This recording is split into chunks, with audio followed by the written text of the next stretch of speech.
Hi there, gorgeous. How are you doing? Here in Unbridely HQ, which I must admit is just me at my podcasting desk, surrounded by badly thought through, rushed, and as yet unwrapped Christmas presents, we're counting down the days until my fam can take a little break to spend some time together and eat and relax. Whether you celebrate Christmas or not, it's a heady time of year with end-of-year celebrations, graduations, events and farewells for so many different workplaces, schools and groups. So I wanted to make sure I didn't forget to tell you a couple of important things. Number one, I will be taking a couple of weeks off the podcast across the end of December, start of January to really, truly take a break. Like other people do. And because I'm human and I deserve it, and you're busy too. So I noticed that last December, you're not able to listen as much either. You're hectic with responsibilities and celebrations, so I'll let you off the hook if you let me off the hook. Deal? So after my break, I'll be back with a brand new episode on Tuesday, the 9th of January, 2024. So we've got this episode and another one next week on Tuesday, the 19th. And then I'm going to take the 26th of December off, the 2nd of January off. So 2 weeks there without new podcast episodes. But that doesn't mean to say that you can't go back and listen to the previous stuff, of course, and I'll be scheming and dreaming to bring you new content, new information, new advice, new thoughts, interviews, the whole thing from Tuesday, the 9th of January, 2024. And the second thing I wanted to remember was that you fucking rock, mate. Truly, you've been incredible this past year, whether it's just as a silent supporter, downloading and listening to the podcast, or someone inside the Unbridely Couples Facebook group, or DMing me, rating and reviewing on Apple Podcasts and Spotify, buying the How to Write Wedding Vows ebook, or supporting my sponsor at websites. Thank you from the very bottom of my heart. I love doing this, and I would love to bring you more. As I just said, interviews, insight, help, laughs in 2024, whether you're engaged, about to be engaged maybe over the Christmas season, or you're a wedding vendor, or you're just someone who loves the sound of my voice. As my husband likes to say, someone has to. So keep communicating with me about what you love most, what you want to hear, and I'll bring it to you in 2024. Would that work for you? Brilliant. So let's shift gears a little into our meaty topic of the day, unplugged weddings. To plug or to unplug, I think I've either heard, experienced firsthand, or read about almost every opinion, advantage, and pitfall of having an unplugged wedding versus letting your guests go free range with their devices. And pretty much all sides of the argument are equally compelling depending on your point of view.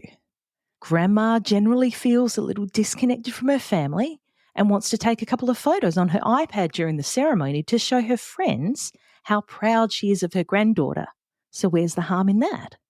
An introverted or reserved same-sex couple feel uneasy with sharing their marriage with the wider world and only invite a handful of guests to their intimate celebration, and so request that no photos be shared on social media. Fair call, right? A wedding photographer is trying to move around a very tight ceremony setup to get the best photos for their client, but because of the space restriction, almost every photo has the family seated in the front row holding up their phones in it. So from these examples, you can see straight away, it's a tricky one, isn't it? So today I'm going to break it all down for you. We're going to go through what an unplugged wedding is, the problems with devices being used at weddings, the advantages of not allowing devices, and so we're talking about phones, mobiles, cells, iPads, DSLRs, gimbals, etc. at your wedding, and my best recommendation for a compromise for your special day that respects everyone and allows your fam and friends some freedom while you get what you want and need in your photos, and also from the emotional connection, and your photographer is given the space and respect to do their job to the best of their ability too. Let's get stuck into it. Unbridely is a community of pro-wedding vendors who believe in freedom and integrity in weddings, giving you options, solutions, tips and tricks to create the experience and memories that you and your fiancé really want and deserve. Because we believe that weddings are a team sport. With how-tos, stories and interviews with recently married couples, we find out what went right and what they'd change if they could go back and do it all over again. I'm Camille, and welcome to the Unbridely podcast. All right, my friend, what's an unplugged wedding? So an unplugged wedding happens when a couple getting married have made a decision that they would prefer if their wedding guests didn't take photos and/or upload them to social media. There are many variations on this theme, from having an unplugged ceremony only, where the guests are encouraged to put their phones and cameras away until after the marriage certificate has been signed, to a more strict no photo policy for the entire wedding, to a complete social media blackout until the following day, or when the couple have had a chance to announce their marriage themselves. So the unplugged term is trying to get across the idea that you're not attached to devices. But of course, the term unplugged means not plugged in. And it sort of first came about in regular everyday language through the 1990s when MTV showcased a whole bunch of amazing musicians who traditionally played electronic instruments like guitars, basses, keyboards, things like that, and they did unplugged versions of their music, so acoustic versions. They'd have their acoustic guitars, they'd have real-life pianos. It'd be scaled back, if you like, stripped back music, and it really showcased the musicians' talent, their songwriting talent and their performance talent as well.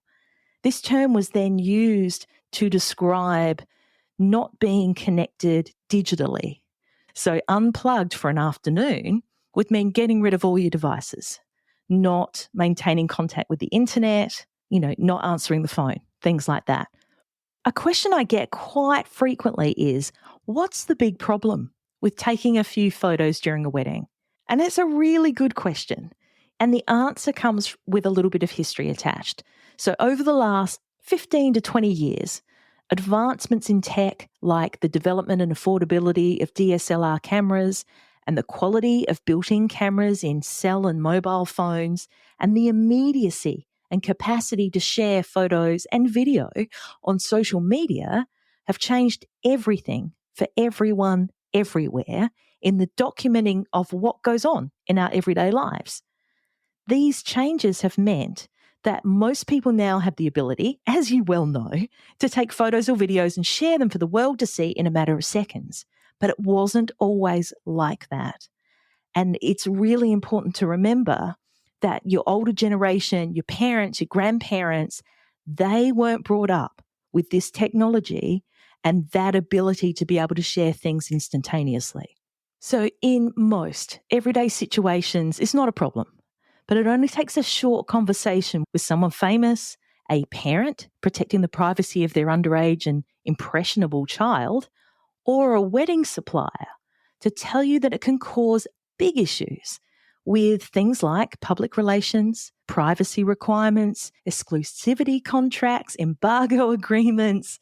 But for the average couple, the consequences of their guests taking photos at their wedding and sharing them publicly aren't generally as litigious in nature as this, but the effects can be infinitely profound and long-lasting. And in the context of a wedding, there are extra layers of social courtesy, of recognising the sanctity of getting married, the propensity to connect between the couple getting married and the guests who are witnessing a ceremony, the way an engaged couple want things to be run, the photos and video that come from that wedding. Let me dig a little deeper here. There are three main players who are affected. So first up is the couple getting married. The second are the guests taking the photo and video and all those other guests around them. And the third is your hired and hopefully professional photographer and or videographer. And some of the issues are things like a missed emotional connection. Just like when you're doing something on your phone and someone tries to ask you a question and there's a bloody good chance you'll need to say, sorry, what was that? Or say again. A friend or family member who is engrossed in their phone is not fully engaged in what's going on around them. Fair enough. And for the couple that's getting married, this feels like that person doesn't really want to be there or is disinterested in what's going on around them. Maybe the couple feel like it's being disrespectful of the time and money involved in hosting a wedding. And generally, this means a lack of emotional connection between the couple and their loved ones.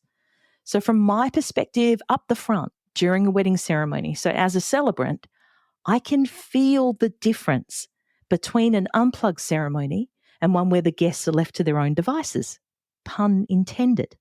So I have no doubt that the couple getting married can also feel a sense of distance and detachment if their guests are not fully present and in the moment and looking up at them and listening. There can be a disrupted ceremony atmosphere as well.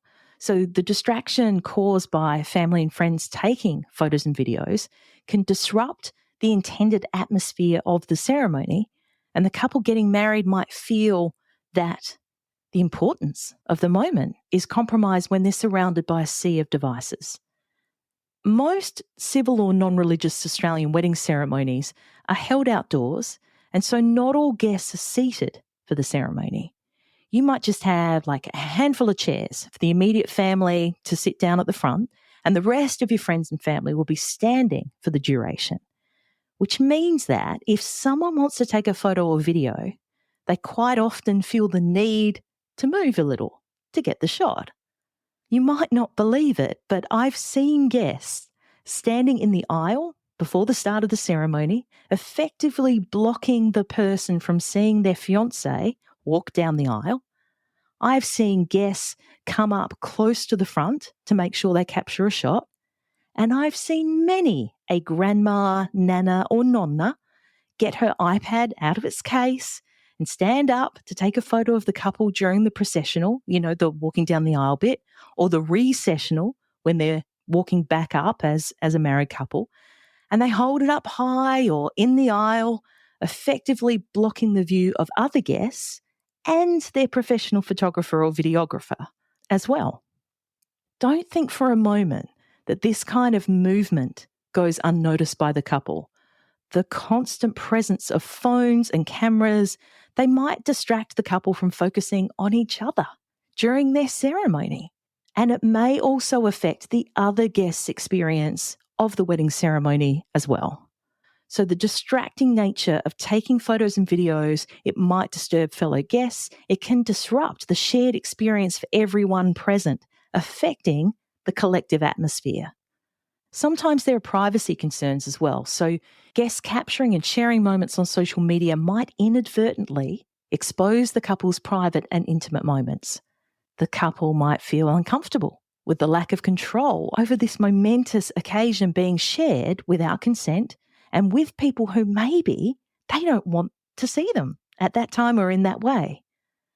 Prematurely showing photos and videos on social media from guests could overshadow the couple's official announcement and the joy of sharing the news themselves.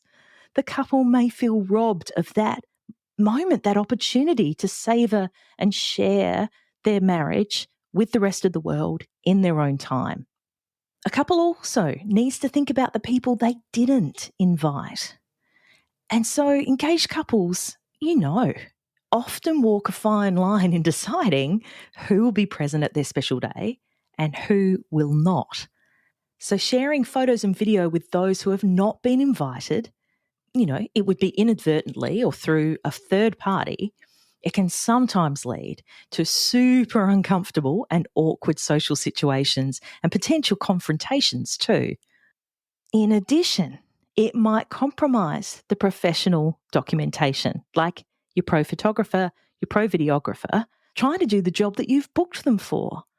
The intrusion of guest devices into professional photos or videos sometimes detracts from the visual narrative that the couple really wanted.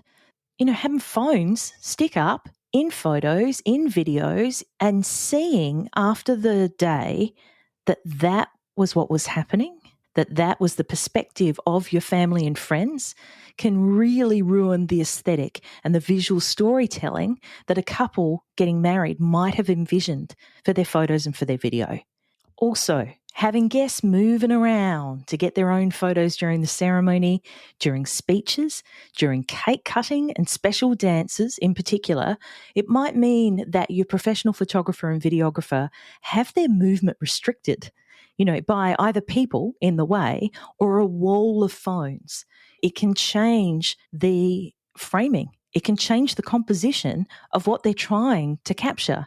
It can impair their ability to do their jobs properly.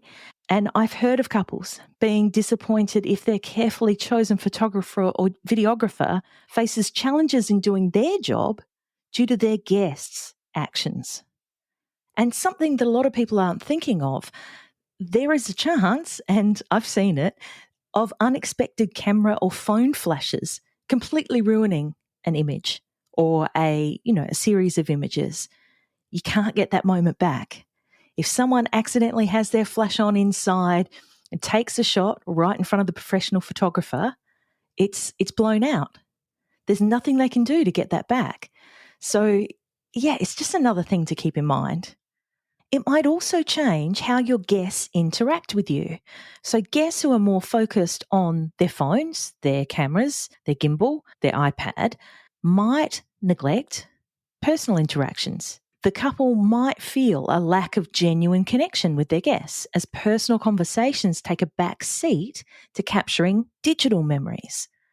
And while, none of this is a complete disaster, and I'm very aware of what's going on in the rest of the world, in the context of your wedding, of having one day or a weekend, however you're planning on having it, you want most things to go right, don't you? You really are banking on most things pulling in the direction that you've planned them in.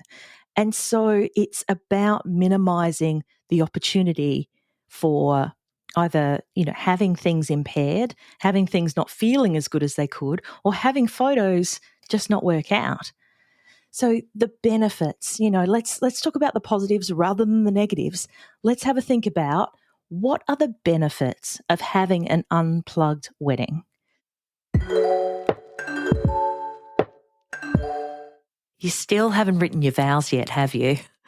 Let me help. In around 20 minutes or so, you can easily write personalised wedding vows unlike anything you've heard before, that will make your fiancé feel like the most loved, understood and appreciated person on the planet. The How to Write Wedding Vows That Don't Suck instant download 17-page PDF ebook walks you through a step-by-step format for your vows, how to find the right words and phrases to describe your feelings and your fiancé, how to write that crucial first draft and create your final wedding vows masterpiece.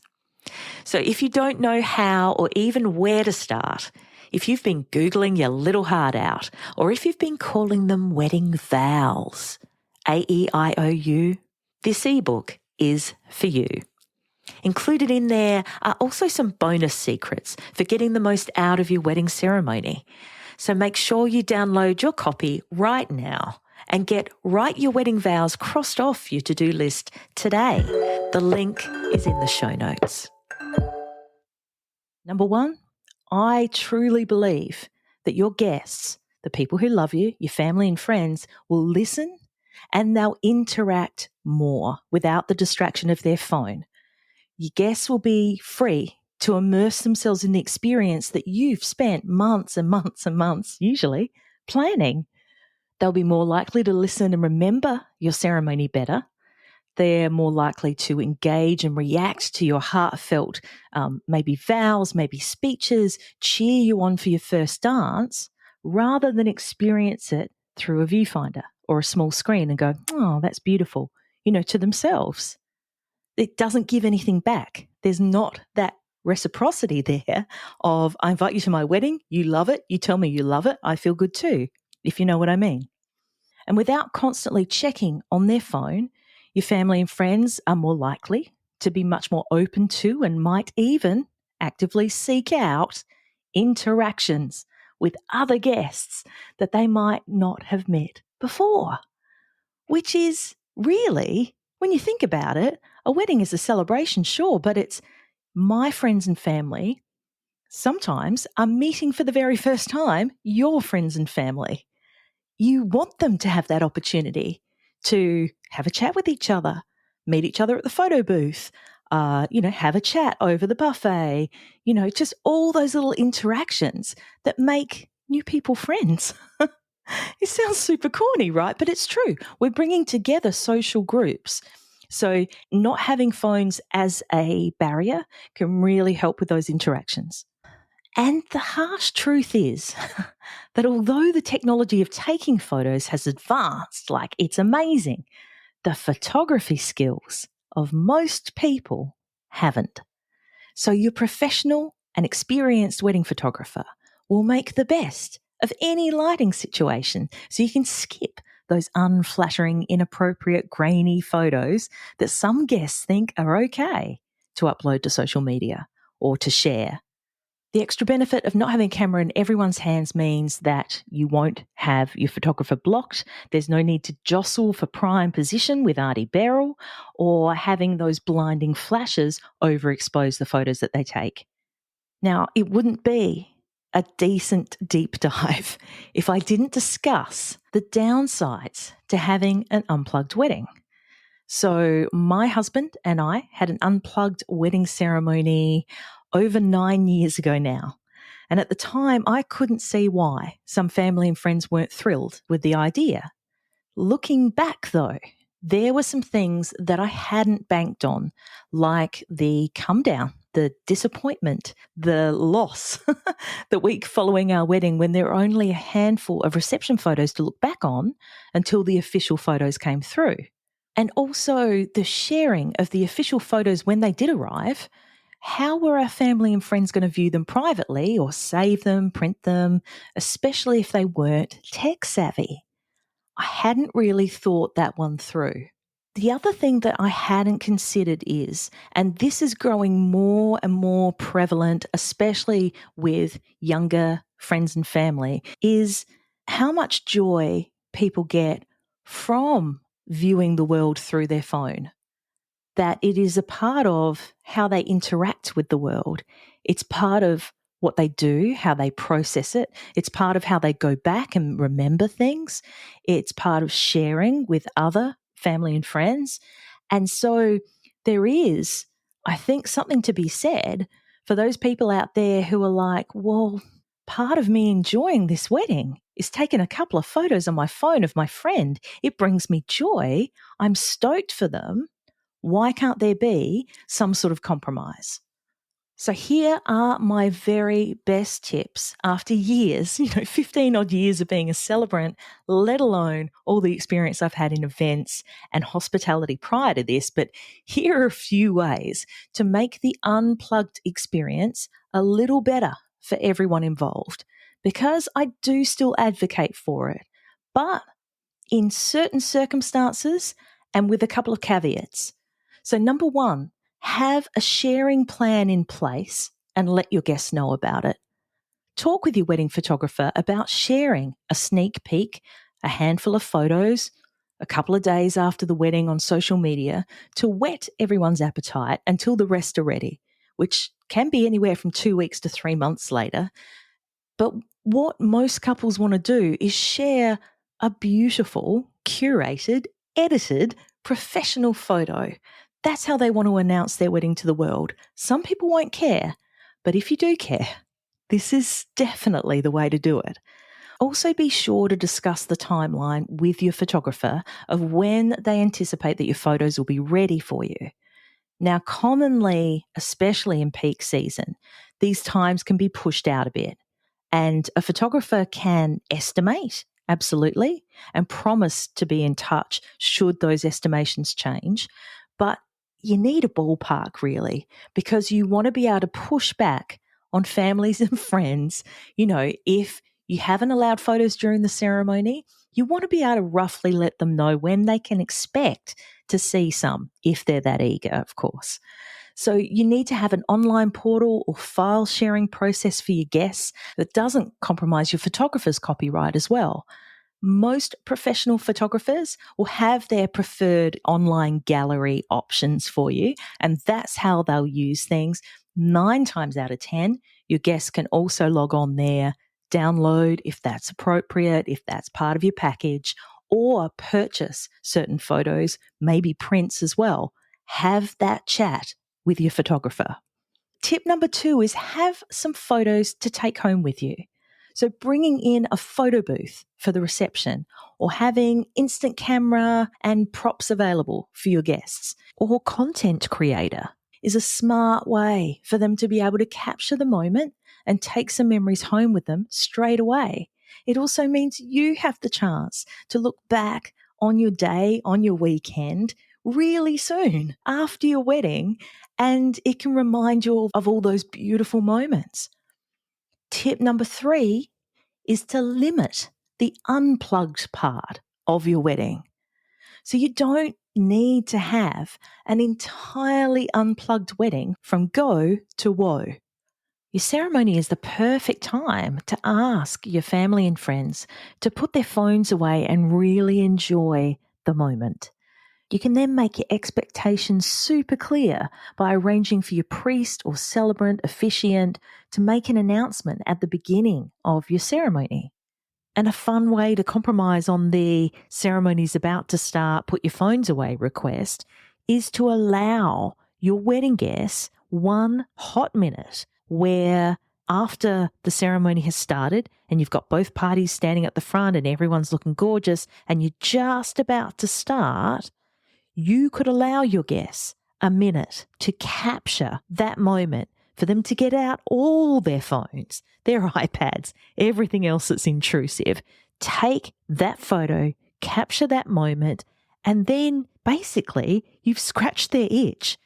Then your officiant, your celebrant can say, sit down everyone, we're going to get this show on the road, and continue on. Are you convinced? Tell me you're convinced that at least maybe for a portion of your wedding, you'll consider an unplugged ceremony. Now, then the next question is, of course, how do you do it? The most important part of arranging an unplugged wedding is the communication of your wishes to your guests. For some family and friends, your wedding may be the first time they've even heard the term unplugged wedding, so you need to be very clear about what it is you're requesting of them and why.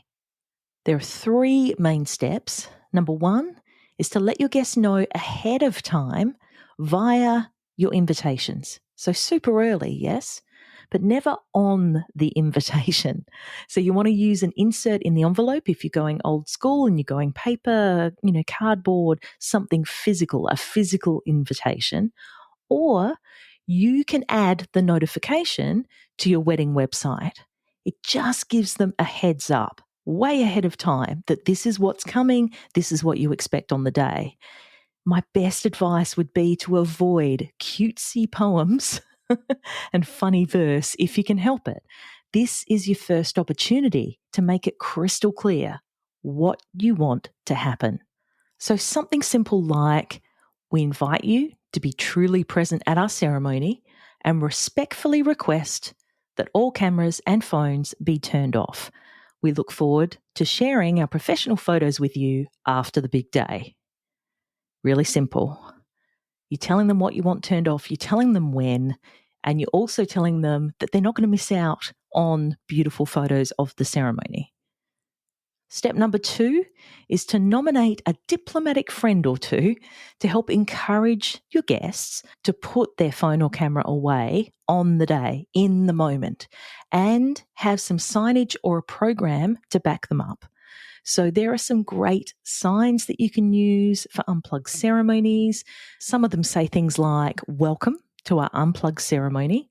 We invite you to sit back and enjoy this moment. Our incredible photographer, insert name here, is here to capture every moment of today's ceremony. We promise to share them with you.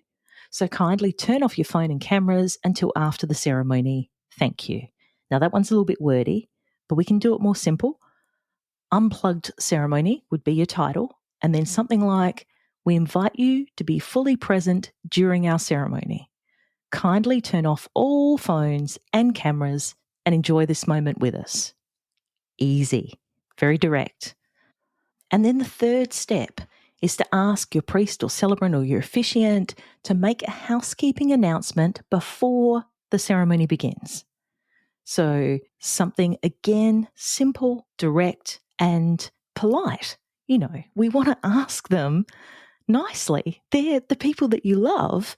We want them to understand why it's important to us to not have cameras going off during whatever section of the wedding that you're asking them to put their phones away for. So something like, before we begin, can I please ask that you put your phones on silent, put them away, however you want it to go, and please be mindful of the professional photographer. Yeah? Please give them right of way.